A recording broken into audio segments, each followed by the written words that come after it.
Wow, your deep dive choice this time is really relevant. Algorithms, they're everywhere, Yeah, right? literally.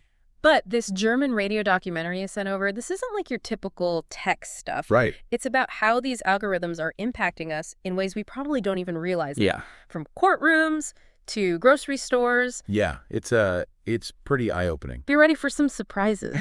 What I find so interesting is how we've gone from algorithms being this kind of abstract idea to them making decisions that have real-life consequences for people. Yeah. And the documentary starts with a really powerful example of that Compass. It's this algorithm that's used in the U.S.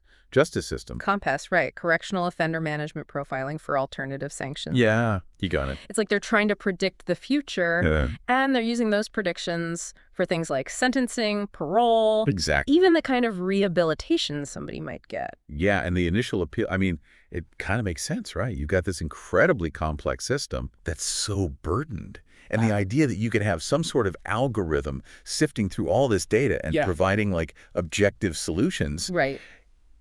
It's appealing. In fact, that's exactly how Compass was presented in the beginning. Okay. As a way to bring efficiency and reduce costs to a system that I think we can all agree desperately needs it.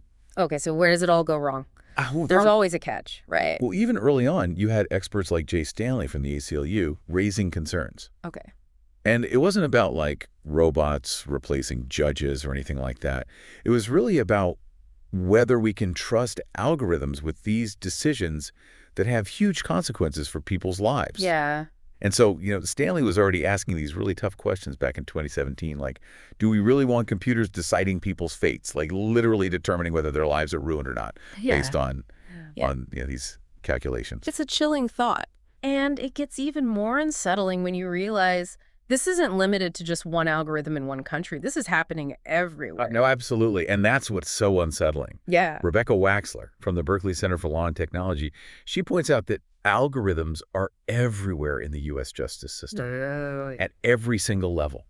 So police departments use them to figure out, like, crime hotspots. Wow. Judges consult them for bail decisions. Oh, my God. Parole boards factor them into whether to release somebody. So it's not just about predicting if someone might commit another crime. It's impacting where police focus their efforts. Exactly. Who gets released on bail, who stays incarcerated. It's everywhere. It's pervasive. If it's happening in the U.S. justice system, it's safe to assume it's happening elsewhere too, right? Oh, absolutely. Think about China's social credit system, for example, where they use algorithms to evaluate citizens' trustworthiness. And that score then affects everything from your travel to your job prospects, even here closer to home in our workplaces. Right. We see algorithms being used to track employee productivity, even their emotional states. Yeah. And often it's done in ways that are really invasive.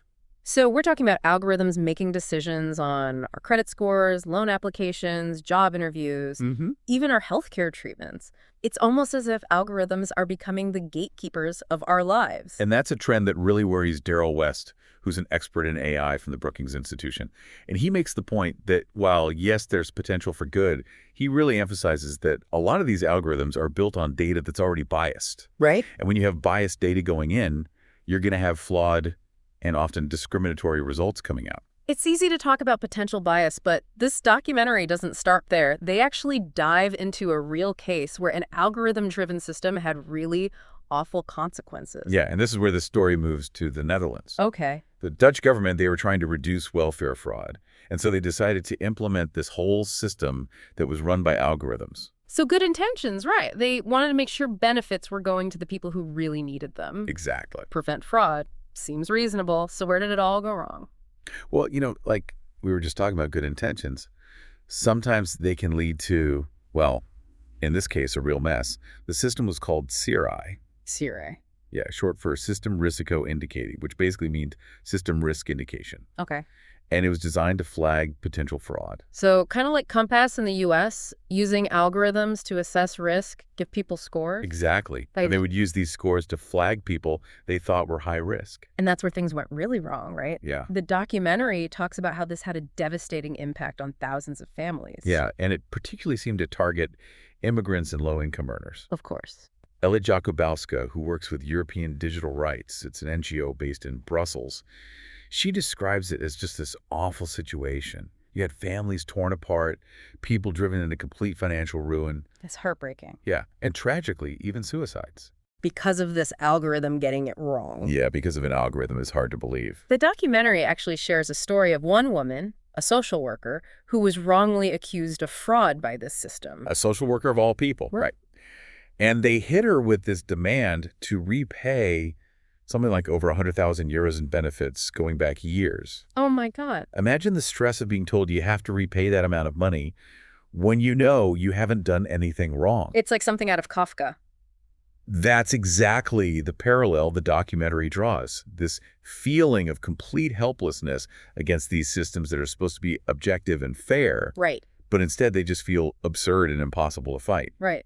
But what's so scary is this isn't some fictional story. Right. This is real life. And these algorithms are having these devastating impacts on people. So how did this happen? How can something designed to catch fraud end up punishing innocent people on such a massive scale? Well, it all comes back down to that issue of bias. The investigations into this whole CRE system show that it was actually biased against people who were not Dutch citizens. Things like having dual nationality or just having a low income were seen as indicators of risk, which meant that immigrant communities and people who were already struggling financially were disproportionately affected by the system. It's like they programmed discrimination into the system that was supposed to be making unbiased decisions. That's a good way to put it. Yeah. And the consequences, as we've seen, were just devastating. In the end, the Dutch Data Protection Authority, they officially ruled that the whole system was unlawful and discriminatory. Good. There was a huge public outcry, a ton of pressure. Yeah. The Dutch government was actually forced to resign over this. Wow. They did eventually promise compensation to the people who were harmed, but, I mean, the damage was already done. Were there any consequences for the people who actually created the system, given the harm it caused? And that's what's so unsettling about this whole thing. While the government itself resigned, nobody, no individuals, no companies that were involved in developing or implementing this system were held responsible. That is unsettling. It really makes you think, as we rely more and more on these algorithms to make these big decisions, about the values that are baked into these algorithms and the harm that can happen when they go wrong. This whole situation in the Netherlands, it kind of makes you step back and think, what does this increasing reliance on algorithms say about our values as a society? That's such an important question, right? Yeah. It's really easy to just think of algorithms as these neutral tools. They're just lines of code. Right. But their design, the data that they're trained on, the problems that they're trying to solve, all of that reflects human choices. And human values. Exactly. Yeah, it's like we forget that there are actually humans behind these systems making choices about how they're designed and what they prioritize. Exactly. And this is where this idea of solutionism comes in. Professor Tamar Sharon talks about this in the documentary. Solutionism. Okay, I'm not familiar with that. What is that? So Professor Sharon, she's the chair of ethics and political philosophy at Radboud University. And she argues that we tend to fall into this trap of thinking that technology like AI can solve all our problems. Oh, okay. And we get so caught up in this idea of efficiency and, optimizing everything. Right. That we forget about the potential downsides. We forget about the things we might have to compromise along the way. So it's not just about if an algorithm works or not. It's about the values baked into it, what it's actually trying to solve, and what new problems it might be creating in the process. Yeah, and she uses this really interesting example in the documentary. She talks about the difference between a human caregiver and a robot. Okay. So imagine a nurse caring for a patient. They're focused on the task at hand, right? Like giving medication, checking vital signs. But they're also doing so much more than that. They're observing the patient. They're making a connection, offering comfort, maybe a little humor to lighten the mood. And these are all aspects of care that are really difficult to program into a machine. It's the human element of care, right? It's what makes us feel seen and valued, not just like another data point. And it makes you wonder, with algorithms being used more and more in fields like healthcare, with all these big tech companies getting involved, what are we losing in this pursuit of efficiency? It's a huge question, and it's not just healthcare. Grant Ferguson, he's a legal expert at the Electronic Privacy Information Center. He points out, we're seeing this in education, social services, even law enforcement. Real. Algorithms are being used to identify people who are considered at risk, to allocate resources, even to try to predict things like future crime. And, on the one hand, these tools could be helpful, but there's a real danger that we're just going to end up reinforcing existing inequalities, perpetuating biases, and ultimately, I think, eroding public trust in these institutions. So what can we do? I mean, algorithms are becoming more powerful. They're shaping our world. How do we make sure they're working for us, not against us? Well, the documentary does highlight some positive developments. Yeah. Like in the U.S., Congressman Mark Takano, he's been pushing for legislation that would require transparency in these forensic algorithms that are being used in the justice system. Okay. And then you have President Biden's executive order on AI, which emphasizes ethical development and implementation of this technology. So some steps in the right direction, but what about elsewhere in the world? Is anyone else taking the lead on this? The EU has actually taken a much more proactive approach. Okay. They have this thing called the AI Act. And what they're doing is they're actually categorizing AI applications based on their level of risk. Interesting. So anything that's considered unacceptable, like those social scoring systems that we were talking about earlier, those are banned outright. Oh, wow. They're also establishing a European Center for Algorithmic Transparency, which is going to be responsible for evaluating the impact of algorithms and making sure that they actually comply with ethical and legal standards. So they're taking the potential dangers of these algorithms very seriously, it sounds like. They are.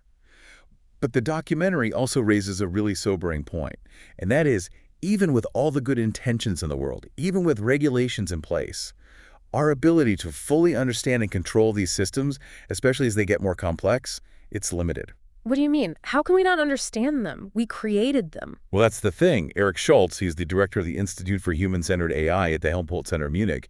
He says we've reached this point where even the experts don't always fully grasp how some of these algorithms are arriving at their conclusions. Well, we're creating these powerful tools, we're using them to make huge decisions, and we don't even fully get how they work. It sounds crazy, right? Professor Ulrike Luxberg, she's a mathematician who specializes in machine learning. She uses this analogy of a child's behavior. Okay.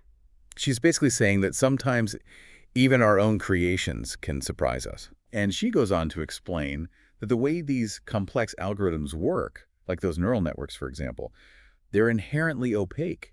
They're taking in all this data, identifying these patterns, making these connections that are incredibly difficult, if not impossible, for us to really grasp. So we've built these systems, they're taking in all this information, they're spitting out these decisions, and we can't always follow the logic behind those decisions. That's essentially it. That's a little unnerving. It is, and I think that lack of transparency, that inability to understand the why behind an algorithmic decision is especially concerning when you're talking about things like loan applications, job interviews, even medical diagnoses. So where do we go from here? It's easy to feel kind of powerless listening to all of this. It is, but the documentary makes this really important point. Unlike those characters in Kafka stories that we were talking about earlier, we're not actually powerless. We have a voice in how these technologies are developed and how they're used. You're right. We can demand transparency. We can demand accountability. And we can make sure that these systems are being developed and used ethically. Exactly. We have to start asking those tough questions. Who benefits from this? What are the values that are embedded in this technology? What are the consequences, both the intended ones and the ones that we might not even be anticipating? It's a call to action for all of us. It's not just about the policymakers. It's not just about the tech people. As citizens, we need to be engaged in this conversation about the role that we want algorithms to play in our lives. Because the future is being written right now, with every line of code, with every decision that's made, and we all have a part in shaping that future. I love that. That was quite a deep dive. This documentary definitely gave us a lot to think about. It really did. It's a good reminder that knowledge really is power, and we need to understand these technologies if we want to make sure that they're used for good. Yeah.